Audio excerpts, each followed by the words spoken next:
இலங்கையில் புதிய அரசியல் யாப்பு கொண்டுவரப்படும் என்று இன்றைய புதிய அரசாங்கம் தேர்தல் விஞ்ஞாபனத்தில் கூறியுள்ளது. ஆனால் அது அவ்வளவு இலகுவான காரியம் அல்ல.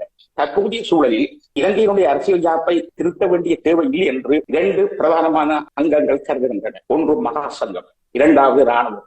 மகாசங்கத்தை பொறுத்தவரையில் அவர்கள் இரண்டு பிரச்சனைகள் தான் உண்டு என்று சொல்கிறார்கள். ஒன்று, மாகாண சபை முறை நீக்கப்பட வேண்டியிருப்பது, இதுதான் அவருடைய முதலாவது பிரச்சனை. இரண்டாவது, வீதாகார பிரதிநிதித்துவ முறை முஸ்லிம்களுக்கான ஆசனங்களை அதிகரித்திருக்கிறது, எனவே அதுவும் நீக்கப்பட வேண்டியிருக்கிறது என்பது.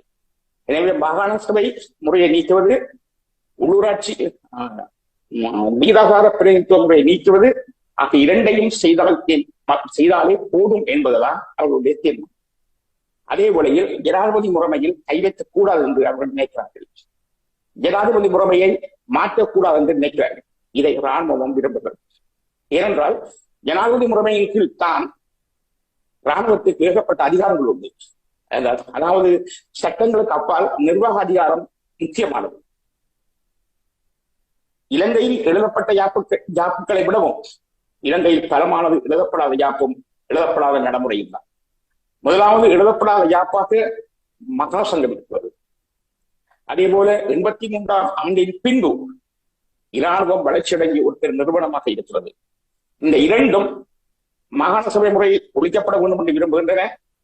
இரண்டும் ஜனாதிபதி முறை ஒழிக்கப்படக்கூடாது என்று விரும்புகின்றன. இந்த இரண்டும் வீதாசார பிரதிநிதித்துவ முறை நீக்கப்பட வேண்டும் என்று விரும்புகின்றன. எனவே மாகாண சபை ஒழிக்க வேண்டும், நிர்வாக சபை வீதாசார பிரதிநிதித்துவ முறை ஒழிக்க வேண்டும், ஜனாதிபதி முறையை ஒழிக்கக்கூடாது. இந்த மூன்று தான் அவர்களுடைய பிரதான தேவை. சரி, இப்போது பிரச்சனை இதை விடவும் பார்க்கிறோமா? இலங்கை அரசியல் யாப்பில் குறித்து ஒதுக்கப்பட்ட சரத்துக்கள் ஏற்பாடுகள் உண்டு. அதில் ஜனாதிபதி முறை, வீதாசார பிரதிநிதித்துவ முறை, மொழி, பௌத்த மதத்துக்கு முன்னுரிமை போன்ற விடயங்கள், ஒற்றையாட்சி முறை என குறித்தொதுக்கப்பட்ட சரத்துக்கள் உண்டு. இவற்றை ரெஃபரண்டம் இல்லாமல் பொதுமக்கள் வாக்கெடுப்பின்றி மாற்ற முடியாது. 3/2 பெரும்பான்மை பெற வேண்டும் ஒரு யாப்பை மாற்றுவதற்கு. அதுவும் குறித்தொதுக்கப்பட்ட விடயங்களை மாற்றுவதற்கு ரெஃபரண்டம். எனவே ரெஃபரண்டம் இல்லாமல் இந்த அரசியல் யாப்பை மாற்ற முடியாது. இந்த பின்னணி, அதாவது ஒற்றையாட்சி முறையை மாற்ற கண்டிப்பா ரெஃபரண்டம்.